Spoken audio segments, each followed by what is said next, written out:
నువ్వు తగ్గి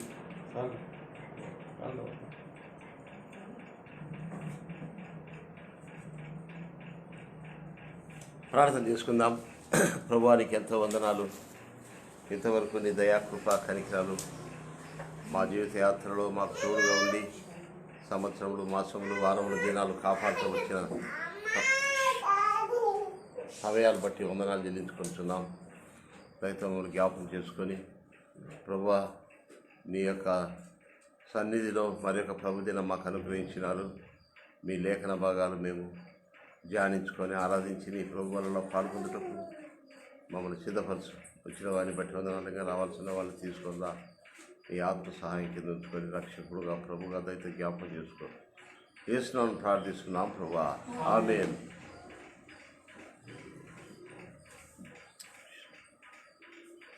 ప్రకటన గ్రంథంలో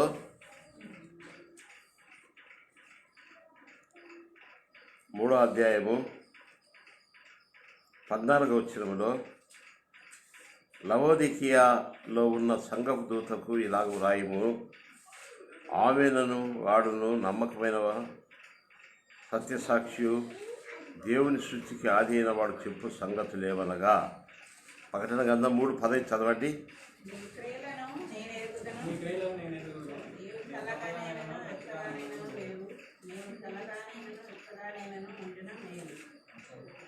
నువ్వు వెచ్చగానైనా చల్లగానైనా ఉండక నిలువెచ్చలుగా ఉన్నావు గనుక నేను నిన్ను నా నోట నుండి ఉమ్మివేయదలుచున్నాను.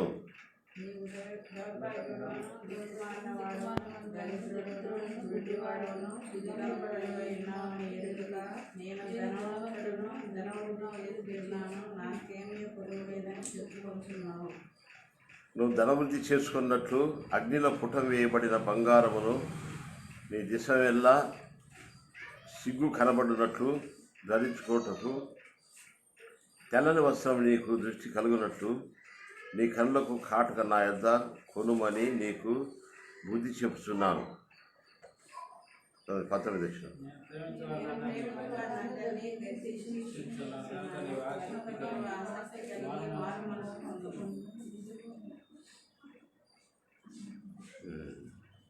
20 ఇదిగో నేను తలుపు వద్ద నిలబడి తట్టుచున్నాను. ఎవడైనా నా స్వరము విని తలుపు తీసినట్లా నేను అతని యొద్దకు వచ్చి అతనితో నేను నాతో కూడా అతడును భోజనము చేయుదుము.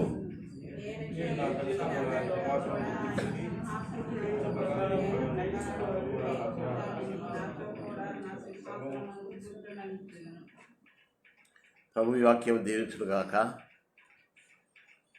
ఈ కడవరి దినాల్లో పరిస్థితులు ఎలాగుంటాయో, దేవుని ప్రజలు కూడా ఎలాంటి పరిస్థితుల్లోకి దిగజారిపోతారో ఈ విషయాలు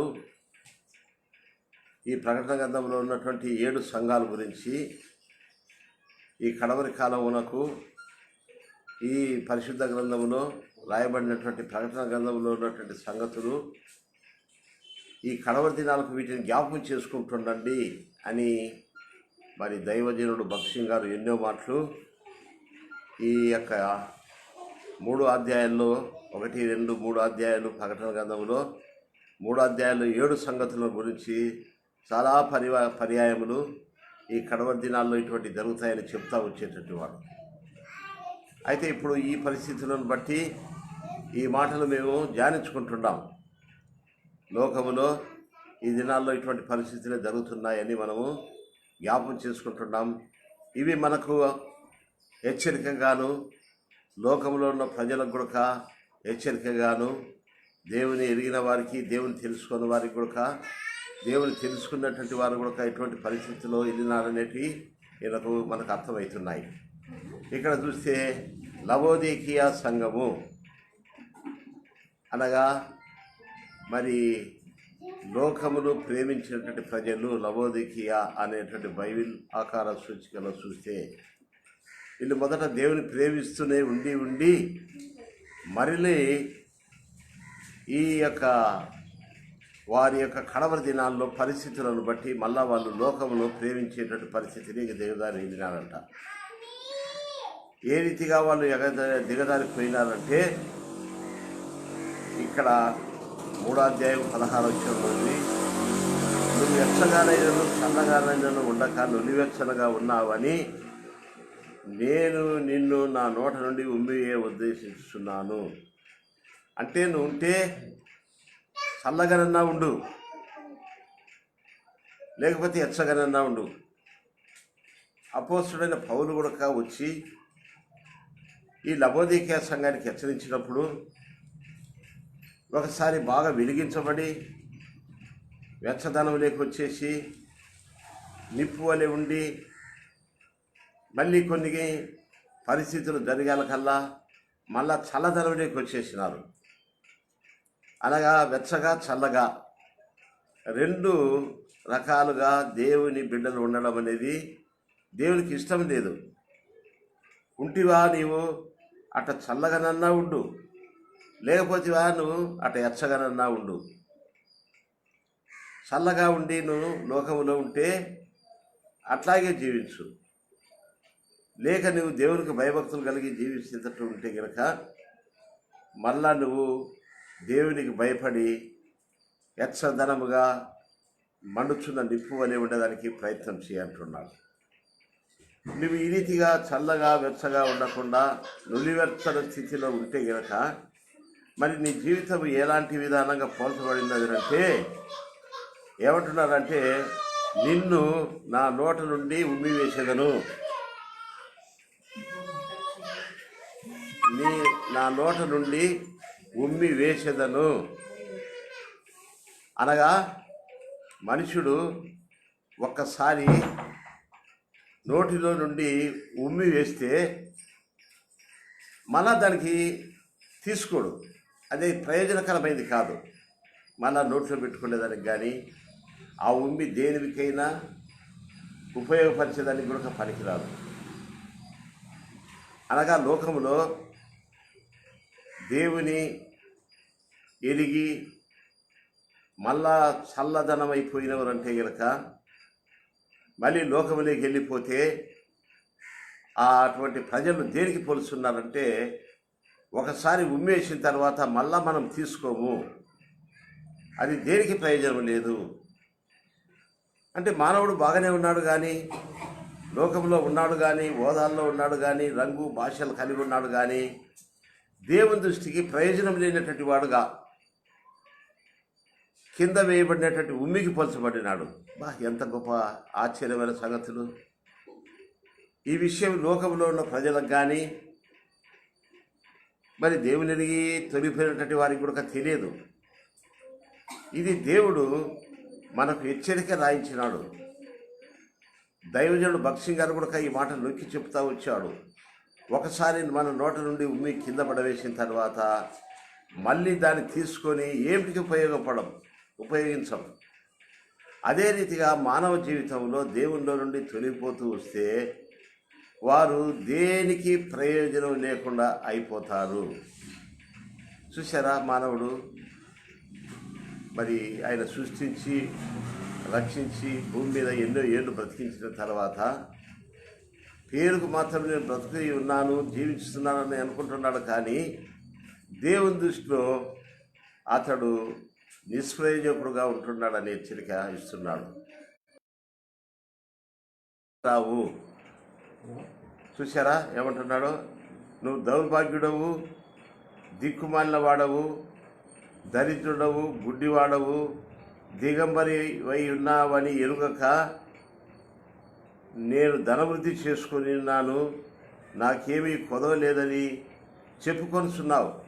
చూడు, మనిషినికి ఎన్ని అంతస్తులు లోకంలో పెరుగుతూ వస్తుందో తలంచని రీతిగానే ఏమంటున్నాడు?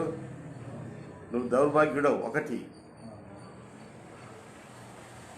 నీవు దౌర్భాగ్యుడవు, దిక్కుమాలినవాడవు, దరిద్రుడవు, గుడ్డివాడవు, దిగంబరుడవు అయినావు అని ఎరుగక నేను ధనవంతుడైనాను, ధనవృద్ధి చేసుకున్నాను, నాకేం కొదవలేదని చెప్పుకొనిచున్నావు. నువ్వు చెప్పుకొనిచున్నావు కానీ నాకైతే ఏం ప్రయోజనం లేనటువంటి వాడవు అంటున్నాడు. మనుషులు ఏమనుకుంటున్నాడు? నేను ధనవృద్ధి చేసుకున్నాను, కొన్ని మాసాలు, కొన్ని యుగాలు నేను తరతరములకు సంపాదించిన ధనవృద్ధి చేసి పెట్టుకున్నాను. ఎన్నో తరములు నా పిల్లలు కూడా అనుభవించేటువంటి ధనవృద్ధి చేసుకున్నాను అని నువ్వు అనుకుంటున్నావు. కానీ నా దృష్టిలో నువ్వైతే దౌర్భాగ్యుడు గాను గుడ్డివాడవు గాను. చూసావా? అనగా నా దృష్టిలోని నువ్వు గుడ్డివాడవు. అనగా మరి దేవుని ఎరగని స్థితితో లోకం వైపు చూస్తూ గుడ్డితనంతో జీవించేటువంటి వాడవు. ఆ గుడ్డితనం అనేటువంటిది ఇహలోక సంబంధించినటువంటి దేవత మనుషునికి మనోనేత్రానికి గుడ్డితనం కలిగించి ఈ లోకమంతా చూపిస్తుంది. ఇహలోక సంబంధించినటువంటి దేవత, ఈ దేవత ఇహలోక సంబంధించినటువంటి దేవత అనేటువంటిది మానవులకు ఎన్నో విధాలుగా చూపించి ఏం చేయగలుగుతుందంటే ఎంతో క్రాంతిగా సూర్యుడు ఉన్నాడు, సూర్యునికి నమస్కారం చేయి, పచ్చని చెట్లున్నాయి, ఆ చెట్లకు పూజ చేయి, మరి ఫలాని యొక్క జంతువులు ఉన్నాయి, గోవులు ఉన్నాయి, ఆవులు ఉన్నాయి, కాబట్టి ఎన్నో సృష్టి అంతా కనబడుతుంది, వీటికి నమస్కారం చేయమని చెప్పి ఈ లోక సంబంధించినటువంటి వాతావరణానికి మళ్లించేసి దేవుని చూడకుండా గుడ్డితనం కలగజేస్తుంది.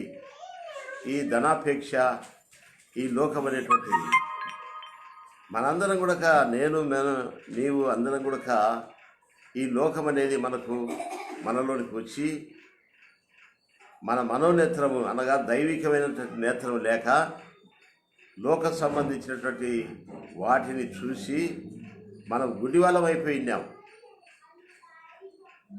మనం గుడ్డివాడు ఏం చేస్తాడంటే గుంటలో పడతానని వాక్యంలో చెప్పినట్టుగా గుడ్డివాళ్ళమై మనం దారి తెలియపోతున్నాం. కాబట్టి దేవుని తెలుసుకోక, దేవుని యొక్క మహిమను చూడలేక, దేవుని గుర్తించలేక గుడ్డితనం అనేటువంటిది ఈ లోక సంబంధించినటువంటి దేవత ధనాపేక్ష, ఈ లోక సంబంధించినటువంటి ఆడంబరములు, పేరు గొప్పతనాలతో గుడ్డివాళ్ళనుగా చేసి పడేస్తుంది మానవులను. ఎంత దౌర్భాగ్యుడు. కాబట్టి దీని గురించి ఇంకా 18వ వచనంలో నీవు ధనవృద్ధి చేసుకున్నట్లు అగ్గిలో పుట వేయబడిన బంగారు నీ దేశమెల్లా సిగ్గు కనబడినట్లు నువ్వు ధనవృద్ధి చేసుకున్నావు. కానీ నీ ధనవృద్ధిని నేను ఏం చేస్తానంటే అగ్గిలో పుట వేస్తా, బంగారు కదా పుట వేసినట్టు. అప్పుడు నీలో ఉన్నటువంటిది ఏమిటో ఇదంతా నీకు సిగ్గు కలిగించేటట్టు అదంతా కాలిపోతుంది. అగ్ని పరీక్ష ఒక దినం వస్తుంది, క్షణంలో కాలిపోతుంది. మరి అకస్మాత్తుగా గత దినాల్లో వైజాగ్లో పెద్ద ఫ్యాక్టరీ కాలిపోయింది, అక్కడక్కడ కొన్ని గృహాలు కాలిపోతున్నాయి. దౌర్భాగ్యులై బయటకు వస్తారు. ఇంట్లో ఉన్నటువంటిది ఆస్తి పాస్తులు సమస్త వస్తువులు ఒక క్షణంలో కాలిపోతాయి. కాబట్టి అగ్ని పరీక్ష. కాబట్టి మనము ఈ లోక సంబంధంగా ఉన్నప్పుడు గుడ్డివాళ్ళంగా దౌర్భాగ్యులంగా ధనవృద్ధి చేసుకొని నాకేమని గనుక ఈ లోకమును చూసి ఉప్పొంగుతుంటే ఒక దినమున దేవుడు అగ్ని పరీక్ష చేత మనల్ని పరీక్షించబోతున్నాడు. అనగా అవన్నీ కాలిపోతాయి. మనం ఎంతో సిగ్గుపడవలసి ఉంటుంది. అయ్యో ప్రభువా, నేను సంపాదించిన సంపాదన, నేను ఈ లోకములో నాకున్నటువంటి ధనవృద్ధి అంతా కూడా ఏమైపోయిందని చెప్పేసి మరి అగ్ని పరీక్షకు కాలిపోయినప్పుడు మనం సిగ్గుపడి వేదన పడాల్సి ఉన్నటువంటి దినం ఒకటి రాబోతుంది అని చెప్తున్నాను.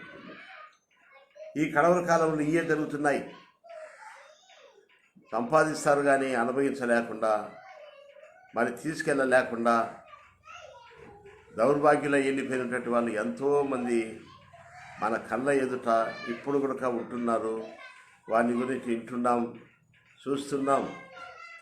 కాబట్టి దేవుడు మనకి కడవరి కాలమున ఇటువంటి మనకు జాగ్రత్త, హెచ్చరిక, మనకు బుద్ధి కలిగించేదాని కొరకై రాసిపెట్టినాడు. దేవునికి స్తోత్రములు. లేకపోతే కనుక మనం కూడా దౌర్భాగ్యం అయిపోయి గుడ్డివాళ్ళం అయిపోయి ఈ లోక సంబంధించిన వాటిల్లో నిమగ్నం అయిపోయినటువంటి వాళ్ళం. అగ్ని పరీక్ష చేత శుద్ధీకరించబడుతున్నది. జాగ్రత్త. అకస్మాత్తుగా ఒక దినమున అగ్ని పరీక్ష కలగబోతున్నది. సిగ్గు కనబడునట్లు ధరించుకొనుటకు తెల్ల వస్త్రము నీకు దృష్టి కలుగునట్లు నీ కనులకు నా యొద్ద కాటుకను కొనుము.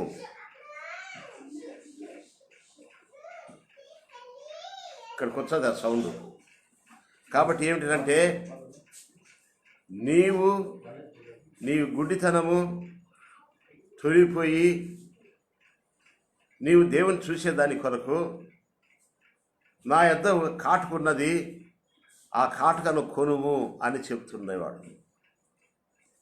భక్త్ సింగ్ గారు చెప్పేవాళ్ళు, వాళ్ళ తల్లి చాలా వృద్ధురాలైనప్పటికీ మంచి దృష్టి కలిగి చీకటిలో కానీ పగల్లో కానీ రాత్రి పగళ్ళు కూడా నడిచేదంట. ఏమిటంటే వయసు మీద పడే కొలది శరీరంలో కొన్ని పొరలు గుడ్డితనం కలిగించేదానికి వచ్చినప్పుడు ఒక ఆకు ఆ దినములలో కాటికాక అని ఉండేదంట. ఆ కాటికాకను ఆ ఆకును నూరి ఆ యొక్క కాటిక ఆకును తీసుకొని కనురెప్పల మీద పెట్టుకొని పూసుకొని పండుకుంటే తెల్లవారాలకల్లా ఆ పొరలన్నీ రాలిపోయి మంచి దృష్టి కలిగి చాలా దినాలు ఆమె దృష్టిగా జీవించిందంట. ఆ పురాతన కాలంలో ఈ దినాల్లో మనం ధరించేటువంటి అద్దాలు లేవు. ఇప్పుడు చిన్న చిన్న పిల్లవాళ్ళే దృష్టి కోల్పోతున్నారు. అనగా నిరోధక శక్తి లేక చిన్న వయసులోనే శుక్లాలు ఏర్పడి చీకట్లని పిల్ల వయసులోనే వచ్చేసి దృష్టి మందగిలి గుడితనంలోకి వెళుతున్నారు. కాబట్టి ఆ రీతిగా కాటుక అనేది మా తల్లి ఆమె రాత్రిపూట ఆ ఆకును నూరుకొని కాటుకాకు దాని పేరు, ఆ కాటుకాకను కళ్ళకు రసి పండుకున్నప్పుడు ఆ పొరలన్నీ తెల్లవరాల కల్లా కరిగిపోయి మంచి దృష్టి కలిగి దూరదృష్టి చూస్తూ ఉండేదంట. కాబట్టి మరి మన జీవితంలో ఈ దినములలో మన గుడ్డితనానికి దేవుడు కాని రాకుండా ఇక సంబంధించినటువంటి గుడ్డితనం కలిగించి మనం నేత్రాశ జీవపుటంబంలోకి వెళుతున్నాం. మనకి ఎక్కడుంది కాటుక? దేవుడు చెప్పగలుగుతున్నాడు, దేవుని వాక్యంలో రాయించినాడు. ఏమంటున్నాడంటే ఇక్కడ చూస్తే కాటుక నా యొద్ద ఉన్నది కొనుము.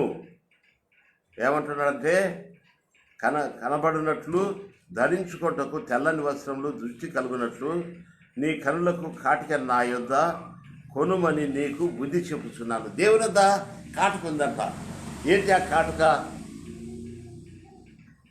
మనకు ఆ దృష్టి కలిగేదానికి ఎక్కడుంది కాటుక కొనుక్కునేదానికి? పురాతన కాలంలో కంద కాటుక అనేది కూడా నల్లటిది అమ్మేవాళ్ళు, స్త్రీలు ధరించుకునేవాళ్ళు. మరి ఈ దినములలో దేవుని యొక్క కాటుక అనేది గుడ్డితనం లేకుండా ఉండేదాని కొరకు దేవుని వాక్యమే మనకు మన గుడ్డితనం తొలగించేదానికి, దేవుని యొక్క వాక్యముతో మన గుడ్డితనమును తొలగించేదాని కొరకు ప్రభువు ఆయన యొక్క అమూల్యమైన రక్తముతోనూ ఆయన యొక్క సన్నిధికి వచ్చినప్పుడు మన పాపములు ఒప్పుకున్నప్పుడు మన పాపములు అనేటువంటి గుడ్డితనం తొలిగిపోయి దేవుని వాక్యం ద్వారాను ప్రభు రక్తము ద్వారాను ఆయన పరిశుద్ధమైన బల్లలో మనం పాలు పొందినప్పుడు మనకు తెల్లటి వస్త్రములు ధరించి మన కన్నులకు దృష్టి కలిగించి అయ్యో ఇది గుడ్డితనం కలిగించేది, ఇది అపవిత్రమైంది, ఇది మాలిన్యమైందని చెప్పి దాని నుండి మనం దూరంగా పవిత్రంగా జీవించేదానికి నా యొద్ద కాటుకున్నది కొనుము అంటున్నాడు. పూర్వకాలంలో కాటకమ్మ అని అమ్ముతా వచ్చేవాళ్ళు. మా తల్లి మా అమ్మమ్మ గారి కాలంలో అది నల్లది, కాళ్ళకు కొద్ది పెట్టుకుంటే కొద్ది వరకే. ఇప్పుడు దేవుని యొద్ద కాటుకుంది. గుడ్డోళ్ళుగా చాలామందిని చూసినప్పుడు అయ్యో వీళ్ళు ఎంత గుడ్డి వాళ్ళు, ఇటువంటిది సృష్టికర్తను పక్కన పెట్టి సృష్టిని పూజిస్తున్నారే అని చెప్పి వారి గుడ్డితనం చూసి మనకు చాలా విచారం అనిపిస్తుంది. అవన్నీ చాలా వర్ణించలేము. ఎంత గుడ్డితనం అంటే పెద్ద పెద్ద ఉన్నతమైన విద్యావంతులు, పెద్ద భవనం కట్టించిన వాళ్ళు నిన్నటి దినమున సెలవు అయితే మేము ఉన్నటువంటి ఒక వీధిలో ఒక యాప చెట్టుకు ఒక పట్టు చీర ధరించి దాని కొరకు అనేక అలంకారములు చేసి వాయిద్యములు వాంచుతూ అక్కడ నాట్యములు ఆడుతూ సొమ్మసిని కింద పడిపోయినారు. నిన్న దసరా పండగ దినం. మేమనిపించింది, అయ్యో ఎంత అమాయకత్వం, ఎంత గుడ్డితనం. ఈ ఇండియా దేశంలో, ఈ ఆంధ్రప్రదేశ్లో మారుమూలలా ఈ రీతిగా సృష్టికర్తను, మానవుని, సూర్యుని, చంద్రుని, చెట్లను సృష్టించిన ఆయన పక్కన పెట్టి వీటిని పూజిస్తున్నారే, ఎంత గుడ్డి వాళ్ళు. కాబట్టి వీరికి ఈ గుడ్డితనం ఉంది. కాబట్టి ఇది జ్ఞానులకు మరుగుపరిచి పసిబాలకు బయలుపరిచినాడు. కానీ మత్తయి సువార్త చెప్పినట్టుగా ఆయన రక్తం కిందికి వచ్చి పాపంలో ఒప్పుకునేటువంటి వారికి ఆయన యొద్ద ఉన్నటువంటి కాటుకను మనము ఆయన యొద్ద కొనుక్కొని ఆయన పాద సన్నిధికి వచ్చి మనము దేవుని వాక్యమును మన కన్నులకు ధరించుకున్నప్పుడు ఆ యొక్క కన్నులతో దేవుని వాక్యం చూసినప్పుడు ఏది వెలుగైంది, ఏది చీకటి సంబంధించిందని దేవుని వాక్యము మనకు బయలుపరుస్తూ వస్తుంది. ఈ యొక్క వాక్యమును మనము అనుదినమున ధ్యానించుకుంటూ మనకు ఆ చీకటి సంబంధించింది ఏది, వెలుగు సంబంధించింది ఏది అని మనకు తెలియపరుతుంది. కాబట్టి నా యొద్ద కొనుము అంటున్నాడు. అందుకొరకే చాలామంది దేవుని యొద్దకు రాకపోవటం బట్టి గుడ్డితనంతో ఉన్నారు. ఈ గుడ్డితనము దినదినమున పొరలు వచ్చి మరి జీవితాన్ని చాలా ప్రమాదకరమైన స్థితిలోకి తీసుకుపోతుంది. కడవరి దినాల్లో మరి చాలా గుడ్డి వాళ్ళుగా ఉన్నారు, లోకంలో ఉన్నారు. మనం కూడా గుడ్డి వాళ్ళమే. ఇప్పుడు లోకంలో ఉన్నటువంటి వారి అందరికీ వెళ్ళి, అయ్యా మీరు చాలా గుడ్డి వాళ్ళుగా ఉన్నారు, సృష్టికర్తను పక్కన పెట్టి పూజిస్తున్నారంటే వాళ్ళు మనల్ని చాలా హింసిస్తారు. మనం కొంతమందికి చెబుతున్నాం, వ్యక్తిగతంగా చెబుతున్నాం, బహిరంగ స్వార్థ చెబుతున్నాం. సృష్టికర్త ఒక్కడే దేవుడు, ఆయన తప్ప వేరే లేరని మనము అది ఆయా విధాలుగా సువార్తను ప్రకటిస్తూ ఆయన ఎద్దకు రండి, ఆయన గుడ్డివారి కళ్ళు తెరవ చేసినాడు, మూవారికి మాటలు ఇచ్చినాడు, చెవిటి వారికి చెవులు ఇచ్చినాడు, చనిపోయిన వారిని బ్రతికించినాడని మనం ప్రకటిస్తూనే ఉంటున్నాం. అదే సువార్త, మంచి వార్త, రక్షణ వార్త. అది దేవుడు వినిపించి మన గుడ్డితనం తొలగించినాడు. మనం చాలా గుడ్డివాళ్ళం. ఇహలోక సంబంధించిన దేవత ఈ లోకంలో పరిపాలించుతూ సాతాను శక్తులు మన గుడ్డితనం కలిగించినాయి. అయితే ఇప్పుడు మనం గుడ్డితనం నుంచి వ్యవహార స్వార్థ 9వ అధ్యాయంలో పుట్టు గుడ్డివానికి కన్ను నేత్రములు ఇచ్చి ప్రభుని చూసి ఆరాధించినట్టుగా మనలో కూడా గుడ్డితనముగా ఉన్నటువంటి వారిని ప్రభుని చూసి ఆరాధించే వాళ్ళనుగా చేసినాడు. ఇంకా ఏం చెప్తున్నాడు ఇక్కడ ఈ కడవరి దినాల యొక్క విషయాల్లో, నేను ప్రేమించిన వారిని అందరినీ గద్దించి శిక్షిస్తున్నాను. దేవుడు ప్రేమించిన వాళ్ళను గద్దించి శిక్షిస్తున్నాడు. ఏ రీతిగా శిక్షిస్తున్నాడు ఆయన? కొన్ని శ్రమలు, కొన్ని కష్టములు, కొన్ని ఇబ్బందులు మన జీవితంలోకి అనుమతించి ఆయన వైపు మళ్లించుకొని ఆయన పరిశుద్ధతలో ఆయన ప్రేమలోనికి మళ్లించుకొని ఆయన ప్రేమించిన వారిని అందరినీ గద్దించి శిక్షిస్తున్నాడు. ఎందుకయ్యా నేను దేవుడు నన్ను ఇంతగా శిక్షిస్తున్నాడు అని మనం అనుకుంటాం. ఆ శిక్ష ఎబ్రీయులకు రాసిన పత్రిక 12వ అధ్యాయంలో రాత్రి చదివిన చూడండి. దేవుని ప్రేమించిన వారిని అందరినీ గద్దించి శిక్షించును, అనగా ఆయన పరిశుద్ధతలోనికి, ఆయన పవిత్రతలోనికి మనల్ని తీసుకొని వచ్చేదాని కొరకు. ఎబ్రీయులకు రాసిన పత్రిక 12వ అధ్యాయం 8వ వచనంలోన చూడండి. రాత్రి చదివినాము. ఆయన ప్రేమించిన వారిని అందరినీ ఎక్కడుంది అన్నమాట, ఆయన ప్రేమించిన వారిని గద్దించి శిక్షించును ఉందా? ఏం చదవరు?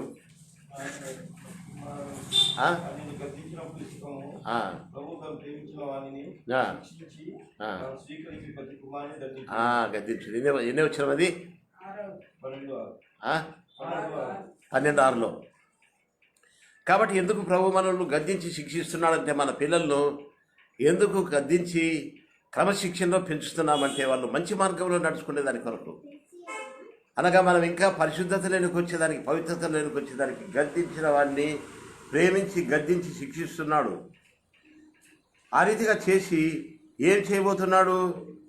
మనలో ఆసక్తి కలిగి మారు మనసు, ఇప్పుడు పొందినటువంటి మారు మనసే చాలదు, ఇంకా మనము మార్పులోనికి దూరదృష్టి కలిగినటువంటి వాటి కొరకును,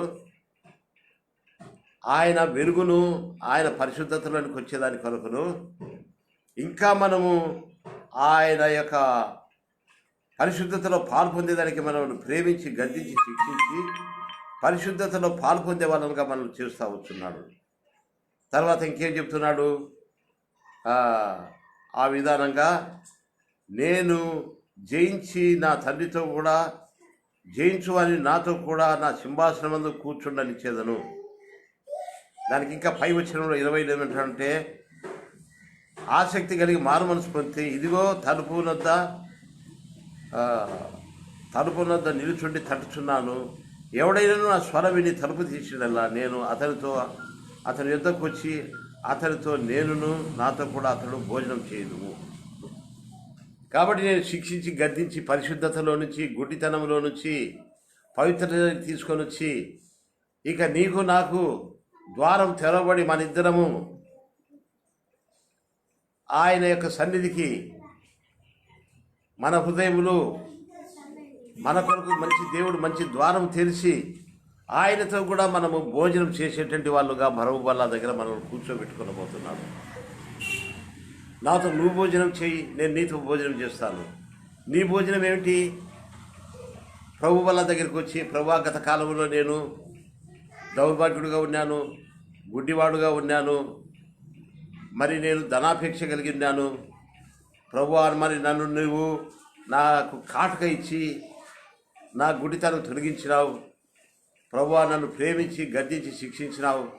ఇదిగో ఇప్పుడు నీవు ద్వారం తెరిచి నేను నీతో కూడా భోజనం చేసే వాళ్ళంగా ఉంటున్నాము అని మన భోజనం ఆయన దగ్గర పెడుతున్నాం. లక్ష్యం గారు చెప్పేవాడు, టేబుల్ దగ్గర అట్టొకరు ఇట్టొకరు కూర్చొని భోజనం చేసేటప్పుడు సంభాషించుకుంటుంటారు. వాళ్ళ సంగతులు వీరికి, వీళ్ళ సంగతులు వాళ్ళు పంచుకుంటుంటారు. ఇది ప్రభు నా భోజనం, నేను గుడ్డోని దారి వెళ్ళిపోయినాను, మరి అనేక రీతులుగా నేను మరి అపవిత్రుడైపోయినాను, దౌర్భాగ్యుడైపోయినాను, నీ కాటుకిచ్చి నా గుడితనం తొలగించి తలుపు తీసి నీతో నన్ను ఏకం చేసి నీ బల్ల మీద కూర్చోబెట్టినావు. ఇక ప్రభు భోజనం ఏమిటి? నా భోజనం తిని నాతో కూడా కూర్చొని నాతో భోజనం చేసినావు కాబట్టి నేను జయించిన ప్రకారం నా తండ్రితో కూడా నా సింహాసనం ఎదురు కూర్చుండబెట్టేది. ఇక ముందు కూడా నేను జయించిన ప్రకారము నీకు కూడా అన్ని జయకరమైన జీవితాలు ఇచ్చేస్తాను. నా బల్లాతో దగ్గర భోజనం చేసి నువ్వు భోంచేస్తుండే కొలది, సహవాసం చేసే కొలది, నేను కరోనా పైన మరణం పైన జయం పొందిన తర్వాత నీకెందుకు జయమియను? నేను ఎర్ర సముద్రం అనే అలలపైన నేను జయం పొందినాను కదా, నీకు ఎందుకు మృత్యు అలలపైన నేను జయమియను? రోగపీడితమైనటువంటి వాటిపైన నేను జయించినాను, నీకెందుకు జయమియను? నేను సాతాను వచ్చి నా దగ్గరికి వచ్చినప్పుడు సాతాను పారదొలినటువంటి వాని, నువ్వు రాత్రిలో పండుకొని సాతాను నా మీదకి వచ్చిందంటే సాతాను నేనెందుకు పారదోలను? ఆ రీతిగా నీకు భయం కలుగుతూ యుద్ధం చేసేదానికి వస్తున్నారని చెప్పినప్పుడు నేను యుద్ధం జయించిన తర్వాత నీతో కూడా ఉండి నీ యుద్ధం నేనెందుకు జయించను? కాబట్టి నీవు ఆకలి వెళ్ళినప్పుడు నీకు భోజనం పెట్టినటువంటి దేవుడను, కాబట్టి నీ ఆకలి పైన నీ కరువు పైన నీకెందుకు జయమియను? నీ దాసత్వములో నువ్వు అప్పుల్లో ఉన్నప్పుడు నేను అప్పుల పైన నుంచి నిన్ను విడిపించినాను ఐగుప్తు నుంచి, కాబట్టి నీ అప్పుల పైన నేను నీకెందుకు జయమియను? నీకు ఆహారం లేనప్పుడు ఆహారం అడిగినప్పుడు కాకులతో దూతలతో ఆహారం నేను ఎందుకు పంపించను? అన్ని విషయంలో నేను జయం అనుగ్రహిస్తాను. ప్రభు యేసు ఎల్లవేళ విజయమిచ్చును, జయమిచ్చును. ప్రభు యేసు ఎల్లవేళ అన్ని వేళలలో విజయం ఇచ్చేటట్టు వాడుకుంటాడు. ఎందుకంటే నేను జయించిన నీ పక్షంగా ఉండి రానున్న దినముల్లో మరణం పైనను, పాపం పైనను, లోకం పైనను, శత్రువుల పైనను, దొంగల పైనను, కరువుల్లో, కాటకాల్లో, అనారోగ్యంలో, కరోనా వ్యాధుల్లో నేను నీకు జయం అనుగ్రహిస్తాను. నేను జయశాలిని. నీతో ఉండి నీవు నాతో భోజనం చేస్తున్నావు కాబట్టి నీవు ఇక మిగిలిన కాలము 70 సంవత్సరాలు, 40 సంవత్సరాలు, 50 సంవత్సరాలు, 60 సంవత్సరాలు, అధిక బలం ఉంటే 80 సంవత్సరాలు, ఎన్ని సంవత్సరాలు బతుకుతావో బతికినంత కాలం అంతా కూడా నేను వృద్ధా వయసు అయినప్పటికి కూడా నేను ఆ వృద్ధా వయసులో కూడా నేను నిన్ను మోసుకొని పోతూ నువ్వు జయించి జయకరమైన జీవితం జీవించి నా సింహాసనం మీద కూర్చోబెడతా. ఇది లవోదిక సంఘానికి రాసినటువంటి సత్యం. మనమైతే నా పరిస్థితులు ఇట్లున్నాయి, నాకు జయం కలగదు, ఈ పరిస్థితులపైన, ఈ శోధనలపైన, ఈ ఇబ్బందులలో అంటున్నాడు. ఆయన మూలంగా లోకమును, పాపమును, మరణమును, సాతానును అన్నిటిని ఆయన జయించినాడు. పాతాళమును జయించినాడు, ఎర్ర సముద్రమును జయించినాడు, అనేక వాటిపైన ఆయన జయశాలిగా జయించినాడు. కాబట్టి మనములను ఆయన ఎందుకు జయశాలిగా చేయడు? ఎందుకు నీకు జయమివ్వడు? ఆ రీతిగా ఈ భోజనం చేసిన తర్వాత నాతో కూడా నేను, నీతో కూడా నేను ఉండి నేను జయించిన ప్రకారంగా నీకు కూడా జయం అనుగ్రహిస్తాను. వచ్చే వారములలో, రానున్న దినాల్లో, నీ వృద్ధా వయసులలో, నీ బలహీనతల్లో నువ్వు భయపడాల్సిన అవసరం లేదు. ఒకవేళ నీకు 6-7 బాధలు సోకినప్పటికీ, కరోనా లాంటి పరిస్థితులు దొరికినప్పటికీ, నానా రకమైనటువంటి వ్యాధులు సోకినప్పటికీ, ఆ వ్యాధుల పైన కూడా నీకు జయమిస్తాను. రక్తహీనత కానీ, కిడ్నీ బలహీనతలు కానీ, టీవీ జబ్బులు కానీ, గుండె బలహీనతలు కానీ, కంటి బలహీనతలు కానీ, ఏ బలహీనతల పైన నేను నిన్ను ముడతాను. భగత్ సింగ్ గారు చెప్పేవాడు. ఆయన గొప్ప ఇంజనీర్గా చదివించినాడు.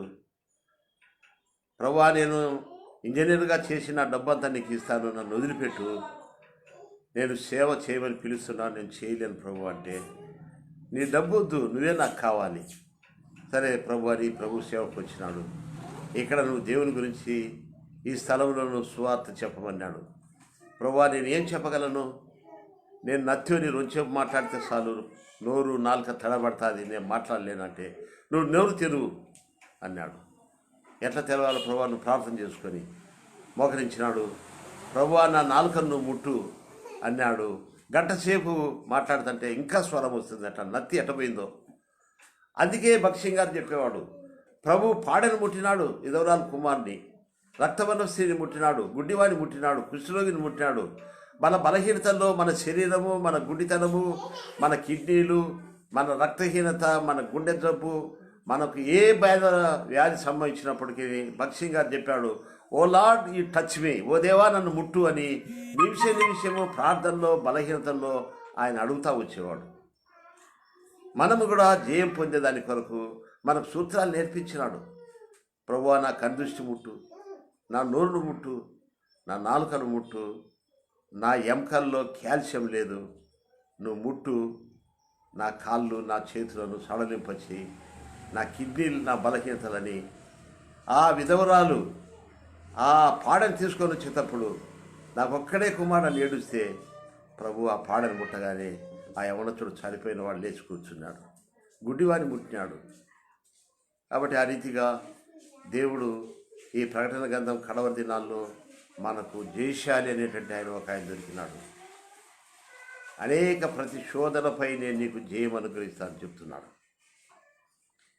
ఈ ప్రకటన గ్రంథం లవోదికీయ సంఘం ఒకప్పుడు పౌలు సేవ చేసినాడు. వాళ్ళు వెలిగించబడినారు.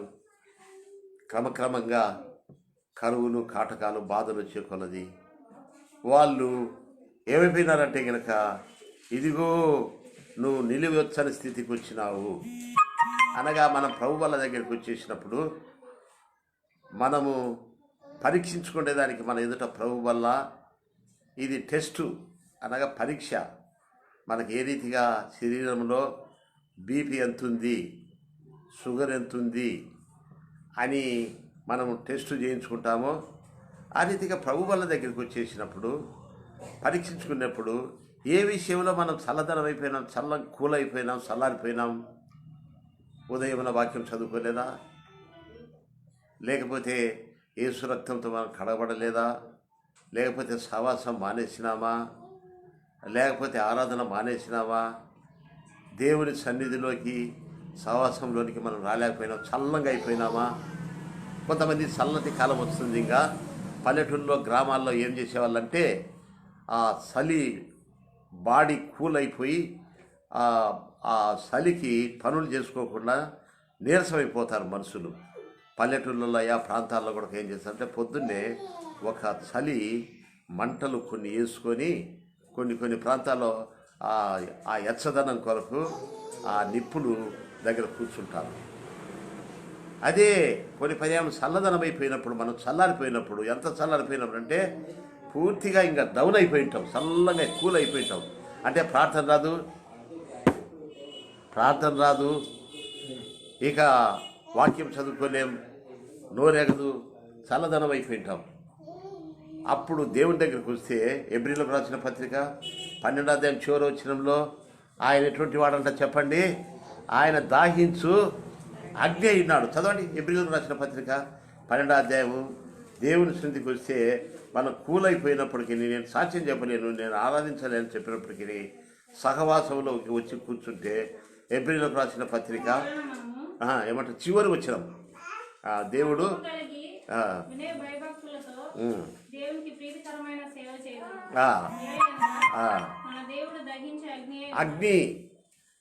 అగ్ని ఎక్కడ, దైవజ్ఞ ఎక్కడుంది అంటే కనుక ఆయన సంధిలోకి వచ్చి సహవాసంలో కూర్చుంటే నువ్వు సాక్ష్యం చెప్పలేనటువంటివి, పాట పాడలేనివి, ప్రార్థన చేయనటువంటి వాడి అగ్ని రగులుకుంటుంది. అందుకొరకే అఖిల భారత పరిశుద్ధ సమాజ కూటాల్లోకి 7 దినాలు మేము అక్కడ ఉన్నప్పుడు ఎట్లా ఉండేవారు అంటే కనుక దైవజ్ఞి 7 దినాలు ఉదయంలో కుటుంబ ప్రార్థన, మళ్ళీ బైబిల్ స్టడీ, వాక్య ధ్యానము, పాటలు, తర్వాత 7 దినాల కాన్వకేషన్లో నుంచి బయటకు వచ్చిన తర్వాత అనేక ముఖాలు వెలిగించబడేటి, ఎంతో కాంతిగా, వెలుగ్గా, సమాధానంగా వచ్చేటువంటి వాళ్ళు. ఆ రీతిగా దేవుని సన్నిధిలోనికి దాహించు అగ్ని, దేవుని మాటలు అగ్ని లాంటి. చదువుకుంటారా? నువ్వు సల్లారు ఎందుకు పోతావు? బైబిల్లో ఉన్నటువంటి వాగ్దానాలన్నీ పట్టుకో.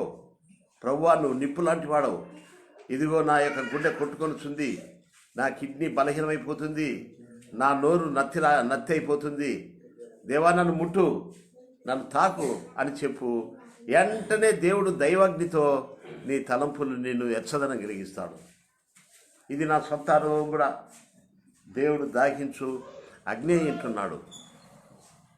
కాబట్టి ఆ రీతిగా ఈ లవోదికీయ సంఘం చల్లారిపోయినటువంటి వ్యక్తిని, నులివెచ్చనగా ఉన్నటువంటి విశ్వాసులను మళ్ళీ వెలిగించుకొని రివైవల్ చేసి ఆయన బల్ల మీద కూర్చోబెట్టుకొని గుడ్డితనం తొలగించి ఆయన సింహాసనానికి తయారు చేసినాడు. పడిపోయిన విశ్వాసులు, చల్లారిపోయిన సంఘం, చల్లారిపోయినటువంటి వాళ్ళు, మానేసినటువంటి వాళ్ళు దేవుని సేవలో నుంచి, విశ్వాస జీవితంలో నుంచి కొంతకాలం బోధించి, పాటలు పాడి, వాక్యం చెప్పి, సువార్త చేసి, దేవుని సేవలో ఉండి మళ్ళీ మానేసిన వాళ్ళని కూడా, పడిపోయిన వాళ్ళని కూడా మళ్ళీ దేవుని సేవలోకి భక్ష్యంగా పిలిపించుకొని మళ్ళా ఆయన నిన్ను వాడుకుంటాడని చెప్పి ఎంతో గొప్ప గొప్ప దైవజనులుగా దైవజనుడు సహాయం ఆయన దైవజనులను తయారు చేసినాడు. ఈ లవోదికీయ సంఘం నులివెచ్చంలో ఉన్నటువంటి వాళ్ళందరినీ మళ్ళీ రివైవల్ చేసి దైవాగ్నితో ఆయన కాటుగా మనకు కొని ధరింప చేసి ఆయన బల్ల మీద మనకు భోజనం పెట్టి ఆయన జయశాలులుగా మనల్ని చేసి ఆయన సింహాసనం మీద, హెవెన్లీ థ్రోన్ అంటే ఆయన సింహాసనం పైన, పరలోక సంబంధించిన సింహాసనం మీద నిన్ను కూర్చోబెట్టేదానికి ఈ లవోదికీయ సంఘానికి ఎంత గొప్ప కార్యం చేసినాం. మనం చల్లారిపోయిన వాళ్ళమే, మనము ఈ లోక సంబంధంగా గుడ్డోళ్ళమే, మనం ఈ లోక సంబంధంగా ధనాపేక్ష ఎంటాడుతూ వచ్చింది, సంపాదించాలని. అటువంటి స్థితిలో మనల్ని గద్దించి, శిక్షించి వాటి నుంచి మనల్ని మార్పులను తీసుకొచ్చినాడు. అయ్యో, నేను ఇంత సంపాదించినానే, ఇటైపోయింది అగ్ని పరీక్షల వల్ల అని మనం విచారపడుతుంటాం. కాబట్టి మనం ఎంతవరకు ఉండాలో మనకు తెలుసు. ఈ ధనాపేక్ష అనేక రీతులుగా సంపాదించి ఆదివారాలు, ప్రభు దినాల్లో కూడా మనము సంపాదించాలనుకుంటుంటాం, కూలికి పోవాలనుకుంటుంటాం. అయితే అవన్నీ ఒక దినమున అటువంటి పరిస్థితుల్లో నుంచి మనం అగ్ని పరీక్షలో శుద్ధి చేస్తాం. కాబట్టి మన జీవనోపాధికి తగినంత ఏదో మనకు ఆయన అనుగ్రహిస్తాడు, తగిన భోజనం మనకు పెడతాడు. ఇది లవోదికీయ సంఘంలో ఉన్నటువంటి వాళ్ళు. చల్లారిపోయినటువంటి వాళ్ళు, బా గుడ్డి వాళ్ళు, దౌర్భాగ్యులు, పనికిమాలినటువంటి వాళ్ళను మళ్ళా ఆయన వెలిగించినాడు. వెలిగించి మమ్మలో వెలుగైన ఓ మా ప్రభువా, వెలుగుగా చేసి పెద్ద పెద్ద అధికారుల మధ్య, మరి మన జొత పరివారి మధ్య, స్కూళ్ళల్లో, కాలేజీలలో, మనం ఎక్కడెక్కడ ఆఫీసులో పనిచేస్తున్నామో, మినిస్టర్ల మధ్య, రాజకీయ నాయకుల మధ్య, అనేకమైన ప్రాంతాల్లో మనల్ని సాక్షిగా వాడుకుంటాడు. ఎంత గొప్ప ఆశ్చర్యమైనటువంటి వాళ్ళు. అనేక స్థలాల్లో దేవుని బిడ్డలు ఉన్నారు. రాజభవనంలో పనిచేసే వాళ్ళు ఉన్నారు, కలెక్టర్ ఆఫీసులలో ఉన్నారు, రైల్వే డిపార్ట్మెంట్లో ఉన్నారు, ఆయా పోలీస్ డిపార్ట్మెంట్లో ఉన్నారు. మరి అనేకమైన స్థలాల్లో ప్రభు బిడ్డలు కొంతమందిని వాళ్ళను నిప్పులాగా తయారు చేసి వాళ్ళ మధ్య పెట్టి వాడుకుంటున్నాడు. ఈ చల్లారిపోయినటువంటి లవోదికయ సంఘంలో మళ్ళా ప్రజలను ఆ యొక్క ప్రమాదంలో ఉన్నటువంటి ఆ లవోదికయ సంఘాన్ని మళ్ళా అనేకులకు, మనకు కూడా అది మాదిరికరమైన, ఆదరణకరంగా, ప్రోత్సాహం కలిగించే సంఘంగా తయారు చేసినాం అటువంటి ప్రజలు. అది కడవ దినాల కొరకు దైవజనుడు భక్సింగ్ గారు కూడా చెప్పేవాడు. ఈ మాటలు మేము ఆయన దగ్గర విన్నాం, నేర్చుకున్నాం. కాబట్టి కాటక కొనమంటున్నాడు. కాబట్టి ఈ దినములలో మన దృష్టికి ఇంకా ఏమంటున్నారంటే, దేవుడు మన కంటికి కనిపించింది, హృదయానికి గోచరమైనటువంటి మనకు దాచిపెట్టినాడు నీ జీవితంలో, నా జీవితంలో. ఇక ముందున్న దినాల్లో కూడా ఏం చెప్పండి, నువ్వు ఎక్కడ సమాధి అవుతావో, ఎట్లా పెట్టి చేయిస్తావో, ఎక్కడ భూస్థాపన జరుగుతుందో, ఎట్లా నిన్ను నీ భూస్థాపన ఊరేగింపుగా ఉంటుందో, నీ కంటికి కనిపించింది, హృదయానికి గోచరమైనటువంటి అవన్నీ మనకు తెలియపరిచి ఆ దృష్టి మనకు కలిగించాలంటే వాక్యం చదువుతూ దేవుని సహవాసం కలిగి ఉన్నప్పుడే ఆ గుడ్డితనం అంతా క్రమంగా తొలిగిపోయి, నేను దేవుడు కలుసుకుంటా, నా యొక్క జీవితం మంచి భూస్థాపన జరుగుతుంది, నేను 1000 ఏళ్ల పరిపాలనలో ఉంటానని ఈ యొక్క దృష్టి, గుడ్డితనం అంతా పోయి అవన్నీ ఇప్పుడే భూమి మీద నీకు కనబడినట్టుగా, అనుభవించినట్టుగా ఉంటుంది. అందుకే కొంతమంది ఆరాధించినప్పుడు, నా పేరు జీవగ్రంథంలో రాసినావు, నేను 1000 ఏళ్ల పరిపాలనలో ఉంటా, నీ రాజ్యములో నాకు సదాకాలం బంగారు వీధులుండా ఆనందిస్తానంటే నువ్వు చూసినావా అని ఎవరు అడిగితే, నేను ఆ దైవికమైన దృష్టితో ఆత్మనేత్రములు నాకు వెలిగించబడ్డాయి, నేను చూసినాను కదా, కళ్ళతో నాకు కనపడుతున్నాయి అంటే చెప్తారు కొంతమంది. అది ఆరాధనలో ఇక్కడనే అనుభవించినట్టు కొంతమంది ఆరాధించేవాళ్ళు. ప్రభువా నా కంటికి కనపడింది, రాబో దినాల్లో నా హృదయానికి గోచరమైనటువంటి, ఆశ్చర్యమైనటువంటి నా వివాహంలో, నా భవిష్యత్తులో, నా కుటుంబం పట్ల, నా బిడ్డల పట్ల, కట్టని ఇల్లు, పండించని పంటలు ఎన్నో దాచి ఉంచినావు, అవన్నీ నేను ఆ యొక్క నేత్రం వెలిగించబడ్డది ఆయన నాకు కనబడుతున్నాయి ప్రభు అంటాం. ఇప్పుడు ఆ నేత్రం వెలిగించబడినప్పుడు ఇవన్నీ కూడా వాళ్ళు చూస్తూ అనుభవిస్తూ వచ్చేసినారు. ఇప్పుడు ఏది మనకు కనబడడం లేకపోతే లోకంలో ఉన్న వాళ్ళకు ఏం చెప్పండి, వాళ్ళు గుడ్డేళ్ళు అయిపోయినారు, వాళ్ళ నేత్రం వెలిగించబడలే. వాళ్ళు భూ సంబంధించినవి చూసి ఇదే పరలోకం, ఇదే మోచమని గుడ్డోళ్ళు ఆ గుడ్డితనంతో ఆ గుడ్డలో పడుతున్నారు. మనకైతే ఆ గుడ్డితనం తొలగించి ఆ మహిమైశ్వర్యానికి పాత్రలుగా చేస్తున్నారు. ఇప్పుడు మనము ఆరాధించేదానికి ప్రయత్నం చేస్తాం. ప్రభువా నేను ఈ రీతిగా ఉన్నాను, లవోదికయ సంఘం నేను ఎప్పుడు చింతించాల్సిన అవసరం లే. అన్నీ ఒక్కొక్కటి దాచిపెట్టేటి అన్నీ నాకు రేపు ఎల్లుండి ఏం తింటానో, ఆకుకూరలు తింటానో, భోజనం తింటానో, చేపలు తింటానో అవన్నీ దాచిపెట్టి బిడ్డలకు దినదినానికి తెచ్చిన వస్తువులన్నీ బిడ్డలకు ఆ యొక్క జీడిపప్పు ఆహార పదార్థాలు ఎట్టించదో దేవుడు దాచినట్టు అన్ని బిడ్డలకు ఇచ్చినట్టు మనకు దినదిన ఒక్కొక్కటి ఇస్తూ ఉంటాడు.